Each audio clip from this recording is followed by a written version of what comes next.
বন্ধুরা, আজকের ভিডিওতে আমরা আলোচনা করব ভগবান শিবের প্রিয় হন কোন রাশির জাতক জাতিকেরা, সুখ সমৃদ্ধি থাকে তাদের জীবনে। তো বন্ধুরা, জানতে হলে ভিডিওটা শেষ অবধি দেখবেন। অল্পতেই প্রসন্ন হন শিব, তার অপর নাম ভোলানাথ। জ্যোতিষ অনুযায়ী এমন কিছু রাশি আছে যার প্রতি শিব প্রসন্ন থাকেন। কোন রাশির জাতকদের ওপর শিবের বিশেষ আশীর্বাদ থাকে জেনে নিন। মেষ রাশি, এই রাশির জাতকদের ওপর শিবের বিশেষ আশীর্বাদ থাকে। এই রাশি জাতকদের থেকে শিব শীঘ্র প্রসন্ন হন। জ্যোতিষ মতে মেষ রাশি জাতকদের শিবের পূজা উচিত। নিয়মিত শিবলিঙ্গে জল অর্পণ করলে ভগবান শিব প্রসন্ন হন। মকর রাশি, এই রাশি জাতকদের ওপর শিবের বিশেষ আশীর্বাদ থাকে। প্রতিদিন শিবের পুজো করা উচিত মকর রাশি জাতকদের। এই রাশি জাতকরা ওম নমঃ শিবায় মন্ত্র জপ করুন।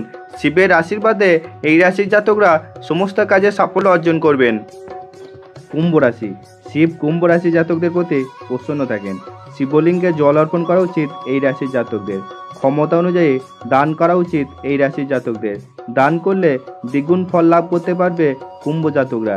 শিবের আশীর্বাদে কুম্ভ রাশি জাতকরা জীবনে সুখ সুবিধা লাভ করবেন। বন্ধুরা, যদি ভিডিওটি ভালো লেগে থাকে তাহলে লাইক ও কমেন্ট করে জানাবেন।